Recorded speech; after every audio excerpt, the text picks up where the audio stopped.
What's going on, everyone? Welcome back to another episode of the Primetime Sports Podcast, hosted by Joey Maylari. So today I'm going to break down the Clippers lost to the Denver Nuggets in Game 1, and I will also break down some other Game 1s from some other series, including the Pacers and the Bucks. I will give my thoughts on the Lakers and Timberwolves, and the Pistons and Knicks Game 1 as well. So start off with the Clippers. They lost in a really tough fashion on Saturday, 112 to 110 in overtime. The Clippers looked great at the beginning. They started out 35 to 27 with a lead after the first quarter, so they're up 8 points after one. They were really working Denver with the pick and roll combo between James Harden and Ivica Zubac. That combination worked very well early on. I don't know why they really decided to go away from it later on. Zoo also did a great job of getting the ball at the free throw line and then finding the open man, which is usually Chris Dunn, cutting across the baseline wide open under the basket. The defense was sagging off of Chris Dunn, trying to double either Zoo to prevent, potentially the pick and roll. And they also tried to take away James Harden's floater a little bit, which still wasn't, a success early on in the game. James Harden got to the bucket with ease very early on. So Denver was sagging off of Chris Dunn a little bit, which opened up him on the baseline usually, which Zoo did find him, as I said, under the bucket for a couple free throws, which was awesome. The Clippers led by 15 points at one point in the second quarter, but after that, they played very sloppy overall, and it seemed inevitable that the Nuggets would end up tying the game and taking the lead at some point. The Clippers were treading water the entire second half. I just felt like they were going to end up losing the lead and then never get it back. They did surprise me. When they did go down at the end of the fourth quarter, they did come back and tie it in forced overtime. But this was definitely a tough loss considering this was a very winnable game for the Clippers. So you might ask what went wrong. They shied away from the pick and roll in the second half. That's something that worked very well early on and put a lot of pressure on the Nuggets defense. So that was obviously a tough thing getting away from that. And the Clippers also missed some easy layups and bunny little hook shots from Zoo right under the basket that usually would fall. So in the third and the fourth quarter, just some shots that usually would fall or should fall were not falling. And then in crucial moments of the fourth quarter, in crunch time, they allowed Aaron Gordon and Russell Westbrook to get multiple offensive rebounds, which led to some second chance points, including a big-time three for Christian Brown. Another tough thing was it seemed like every single time there was a deflection, whether it was off a shot, coming off the rim, or a pass, every time the Clippers got their hands on a ball, it seemed like the bounce was always going to go in the favor of the Nuggets, and they were going to get the ball and end up scoring with it. That just is how things went, it seemed like, late in that game. But the Clippers have nobody to blame but themselves. 20 turnovers and a lot of second chance points opportunities for the Nuggets late in that game in the fourth quarter. The Clippers put themselves in a really tough position. There were some careless turnovers from Kawhi Leonard. Nick Batum even had a bad inbounds pass in overtime, but the Clippers down by 3. Harden had a tough turnover as well in a big moment. Just some careless turnovers from the team overall put them in a really tough position in the fourth quarter and overtime. Kawhi Leonard didn't step up like he usually does late in games. One thing I want to say is James Harden didn't score much between the second and the third quarters, but in the fourth quarter and overtime, he did have a couple buckets, a couple good floaters, and a three. So he did show up in some of those moments. It's not like he was completely non-existent. But the issue was the Clippers completely avoided the pick and roll, which was something, as I said, that worked very well early on. Harden did have a tough turnover as well late in that game. The Clippers need to go back to the pick and roll tonight in Game 2. They have no option, especially considering James Harden didn't score in the second and the third quarters really much at all. That is what James Harden's bread and butter has been with Ivica Zubac all season long. It's been the pick and roll, opening up opportunities for both of them to score all season long. So they need to go back to that tonight. The Clippers also let Russell Westbrook hit some big-time shots late in this game. In the fourth quarter, with 4 minutes to go, Westbrook had 3 shots in the final 4 minutes that were lead-changing buckets, giving the Nuggets the lead with all 3 of those shots. There was a layup with 3:37 left to go to give the Nuggets a 1-point lead, a layup with 2:52 to go to give Denver a 1-point lead, and then a three-pointer, which was his biggest shot of the game, with 24 seconds left in the fourth quarter to give the Nuggets a 2-point lead. That was a really big turning point. The Clippers were up by 1 point, 35 seconds left to go with the ball. Kawhi Leonard is careless with the ball. Jamal Murray hits it out of his hands. It goes off of Kawhi. As I said, every deflection, it seems like it went in the favor of the Nuggets. We saw another case of that. The Clippers down by 3 with about 10 or 15 seconds left to go in overtime, if I remember correctly. And there was a tough inbounds pass from Nick Batum going into James Harden. And James Harden reaches out his hands, and Russell Westbrook got his hands in there, deflected it, but it did end up going off of Harden last. As I said, it seemed like every time there was a deflection, it went in favor of the Denver Nuggets. So this opportunity here that I'm talking about, where the Clippers are up by 1, 35 seconds left in regulation. They were in a really good spot to potentially run the clock down to around 10 seconds. I was hoping maybe they would try to potentially drive, get a foul, get put at the line up by one with about, let's say, 15 to 20 seconds left, shoot a couple free throws and see how things go. That's what I was hoping from Kawhi. Wanted to see him attack in that moment and be aggressive, not shoot right away. I definitely wanted him to, run the clock a little bit, but I didn't want him to hold it and then be in a bad position where it can get hit out, and go off of him. Murray made a good play, goes off of Kawhi. Tough bounce there for the Clippers, but that's just the way the night went, it seems. Every single time there was a potential bounce that could go in favor of the Clippers, it seems like it went in the opposite direction every single time in that second half. But then after that, Denver calls a timeout when they get the ball back. And coming out of the timeout, the Clippers have a great defensive play, it looks like, but they were going to seg off of Russell Westbrook and leave him open. As I said, they're up by one with under 30 seconds to go, and Russell Westbrook hit a big-time three, giving them a 2-point lead with 24 seconds left to go. It was the right decision to leave Russ open.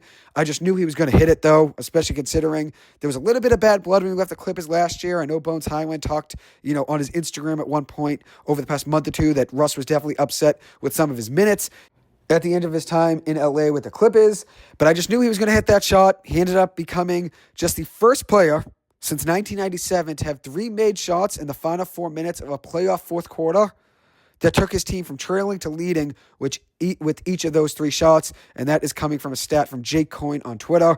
Very impressive if that stat is legit. And as I said, I knew he was going to hit that big-time three. His biggest shot of the game came with, under 30 seconds left to go to give them that lead at the end of regulation.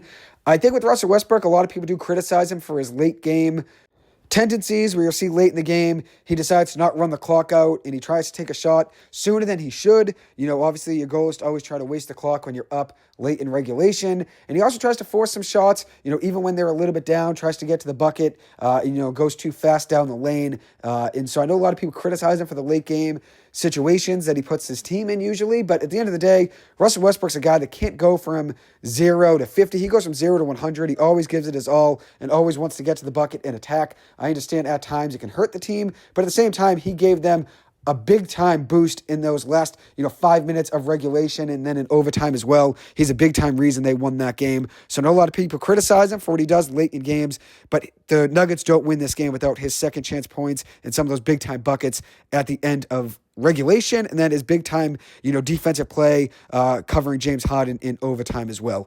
So you might ask what stood out in this game. I think the main thing is the Clippers' turnovers. They had 20 turnovers, which led to 29 points for Denver. And then on the opposite end, Denver only had 11 turnovers with only 9 points conceded off of them. So the Clippers really did lose that turnover margin by 9 more turnovers the Clippers had. And they also gave up 20 more points off of turnovers than they had on their own. So that's a big margin, a big differential there for, points off of turnovers. As I said, 29 for Denver and just 9 for the Clippers. The second chance points in crunch time were also a big issue. The Clippers gave up far too many offensive rebounds late in the fourth quarter and in overtime. And like I've said now many times, it seems like every tip ball, every deflection, every bounce went the way of the Nuggets. But that's what happens. The playoffs do not leave you with much room for error. You got to be playing your best basketball each and every possession. As I said, sometimes one bounce can make a difference, like we saw in that game in Game 1. A lot of the bounces that could have went the Clippers' way went in favor of the Nuggets. Some loose balls, but they, ended up recovering it and then hitting a big-time shot. We saw that in overtime, there was deflection by Chris Dunn, almost forcing a turnover, and then ended up being recovered by Denver. If I remember correctly, it might have been Jokic, and Jokic then kicks it out to Christian Brown, and he hits a big-time three. That just was what the story of the game was for the Clippers late in that game. Anytime there was a loose ball or a deflection or a tip pass, it seems like it always went in favor of Denver. But that leaves the Clippers with a lot to work on heading into tonight's game. I think if you look at it, their game plan has to be to go back to the pick and roll. I think they're a much better team than what they showed in Game 1. With that being said, am I disappointed with the way they played in Game 1? 100%. It was a very winnable game, but they just did not deserve to win that game with all of the turnovers and the second chance points allowed in crunch time. They didn't deserve to win that game. You need more for Norman Powell. Especially on the offensive end, you need him to be that guy that can be the slasher and get to the bucket. When the Clippers have a drought of 3 or 4 minutes without scoring, you need a guy like Norman Powell to get to the bucket and make things tough on that defense and get to the free throw line potentially to try to break up momentum for the other team, give the Clippers a break, and somebody that can score in a potential situation where Norman Powell can be that guy that picks up Kawhi Leonard and James Harden when they're struggling. He's been that answer for a lot of the season, but once he came back from that injury, late in the season, seems like he never was really the exact same player that he was before the injury when he was, a potential all-star candidate early on in the season. I still have trust in Norman Powell, but he needs to get back to being that great third option that can score in a big-time moment. When the Clippers have a scoring drought from Harden or Leonard, you need a guy like Norman Powell that can score. So they need to get him to get back to shape on the offensive end in tonight's game. Kawhi Leonard also you need to rely on a little bit more. It seems like he was very passive early on. He didn't really take too many shot attempts between the second and the third quarters, if I remember correctly. So you need to see him have more shot attempts in this game. And then you need to get Ivica Zubac more involved with that pick and roll. Ty Lue, it seems like, sat him for way too long at the start of the fourth quarter. They needed him to get in there sooner rather than later. I think with this Clippers team, just try to limit the turnovers.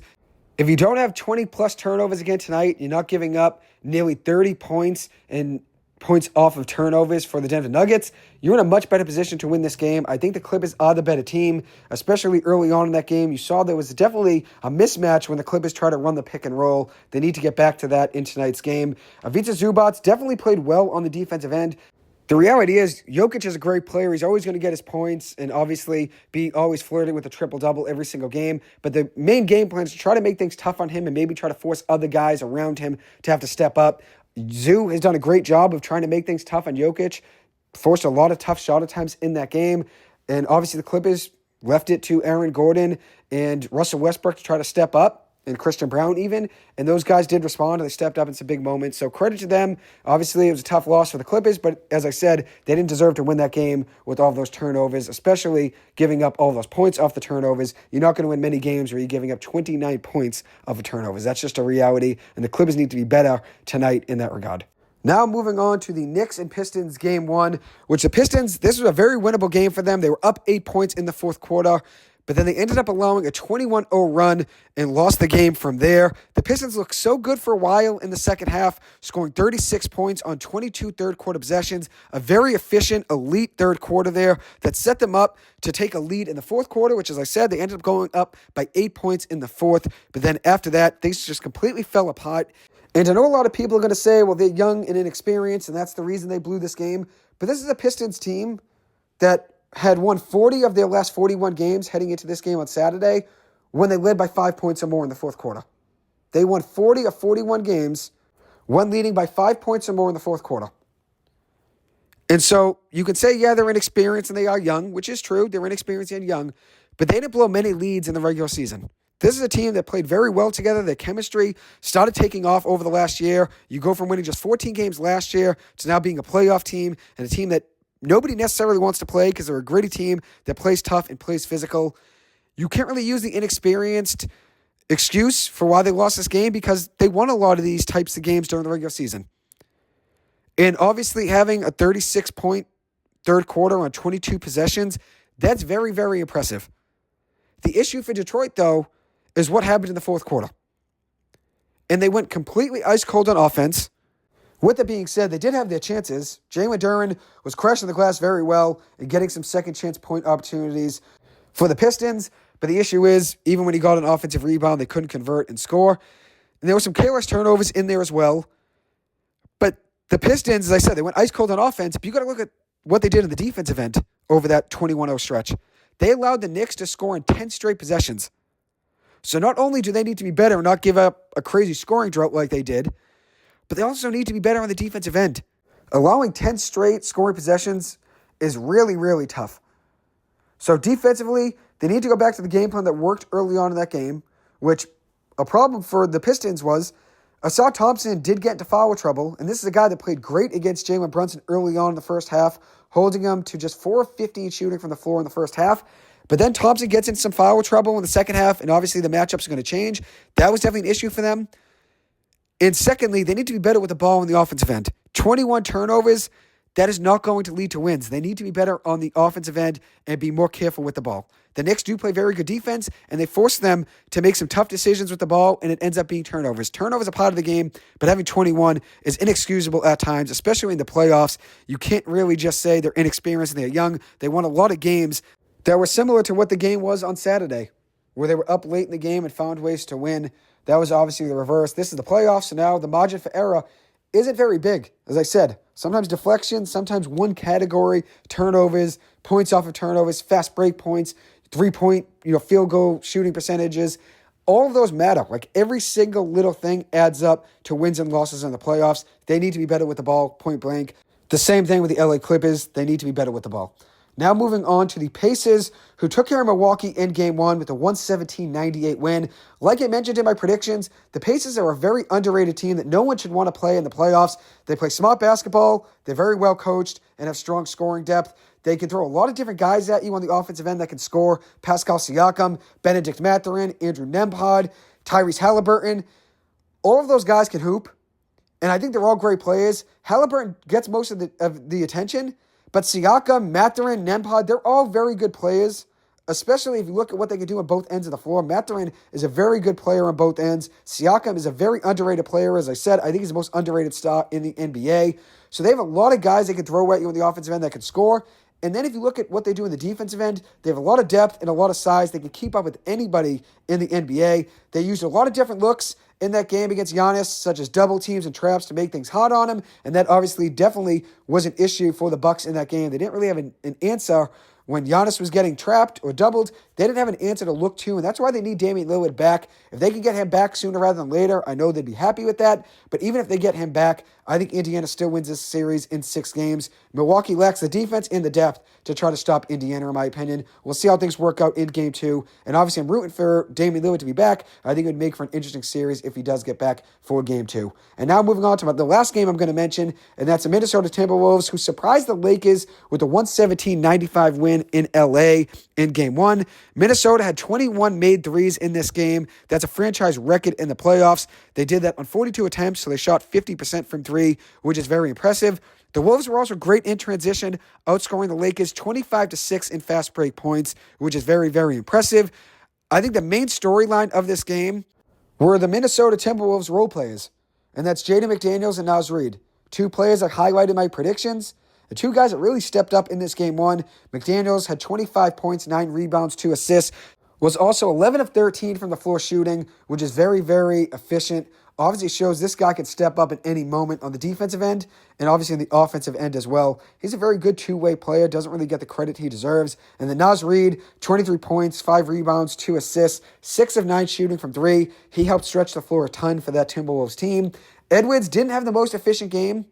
Anthony Edwards shot just 8 of 22, but he still finished the game well overall. His stat line looked pretty good. And when you look at points, rebounds, assists, 22 points, 8 rebounds, 9 assists. Did a lot of playmaking in that game, which obviously opened up the floor when you're kicking it out to guys like Naz Reid and then McDaniels, who really couldn't miss in that game. It definitely makes things easier on Edwards and Julius Randle when they don't need to be, that guy that has to score every single possession. The Wolves played very comfortably, it seemed, all game. And what helps them is that they have the height, depth, and the defense. 3 very important things to have when trying to win in the playoffs. And that's why I mentioned in my predictions that I thought the Lakers' depth would be an issue. Because if you look at the Wolves' depth, the Wolves have better depth. They're a very good defensive team, and they have a lot of height. And the Lakers, I thought, would struggle in the interior. And I thought they would struggle depth-wise in this game as well. And the interior wasn't necessarily the main issue for the Lakers in this game. I think Naz Reid's shooting ability and obviously Jaden McDaniels being lights out shooting the ball, that's maybe something they don't necessarily always game plan for. I think their probably main goal is to try to limit a guy like Anthony Edwards and maybe Gobert as well, and that forces other guys to step up like McDaniels and Reid. But I think a problem for this Lakers team is the depth, especially the bench depth. Luka had 37 points in this game, which is impressive. LeBron did struggle shooting the ball, just 8 of 18 from the floor. Finished with 19 points, 5 rebounds, 3 assists. Was very good in the defensive end, 2 steals, 3 blocks. But besides that, if you look at this Lakers bench, that's going to be a major issue for them in any series. Even if they get out of this series against Minnesota, their depth is going to be a major issue. And that's something I mentioned in my predictions. I worried about their role players stepping up. You need guys like Dorian Finney-Smith and Gabe Vincent and Jared Vanderbilt to have similar games to what Jaden McDaniels and Naz Reid just did. You need guys to step up that are role players in the playoffs to step up and have big games to help those stars, especially when teams are going to really game plan to try to limit the stars and have other guys beat them. And it worked for Minnesota in the offensive end. McDaniels and Reid stepped up. But if you look at the Lakers, their bench scoring was a real problem. They got outscored by the Timberwolves bench 43-13. 43-13 in bench scoring. The Lakers were outscored by Minnesota. And I know Minnesota shot lights out in this game. 21 made threes at 42 attempts is very impressive. But the Lakers' depth is going to be a major issue in this series. And I think that was the most telling thing in this game. Besides the Wolves shooting lights out, I think the Lakers' depth, it really showed to be a major problem in this game when you only have 13 points off your bench. And I know rotations shrink in the playoffs. You're not using 12 guys every night in the playoffs. You're probably using 7 to 8 guys, maybe 9 tops, depending on the matchup and who you want on the floor in certain situations. So I know benches are going to be smaller and you're not going to have as big of a bench margin every single night where you're going to outscore teams 43-13. But the reality is the Lakers bench, they don't really have guys that can necessarily rely on, to step up in moments. And they're role players. They don't have guys that are in their starting lineup that are role players that they can necessarily rely on in big moments. As for the Wolves, it's a complete opposite. They can have McDaniels and Reid step up, and those two guys are role players next to Anthony Edwards, Julius Randle, and Rudy Gobert. But the Lakers don't really necessarily have that same luxury. Austin Reeves is a good player and a good third option, but right after Reeves, there's a big drop-off to that next guy who's going to be the Lakers' best scoring option on a nightly basis. Who's going to be their fourth scoring option on a nightly basis that they can rely on? And then after that, you look at their bench overall, they don't have really guys that come off the bench that could be necessarily a spark for them. And that's why I worried about them in this playoff series against Minnesota, because they're a team that has very good defense, very good height, and great roster depth. And then you look at this team and the way they played in the last 20 games of the season. Minnesota was not getting the hype that they deserved, but they were playing great basketball heading into the playoffs. Anyways, that'll wrap up this episode. Thank you guys so much for taking the time to listen to this. As always, I appreciate it. I hope you guys have a good one, and I'll see you guys in the next episode. Thank you.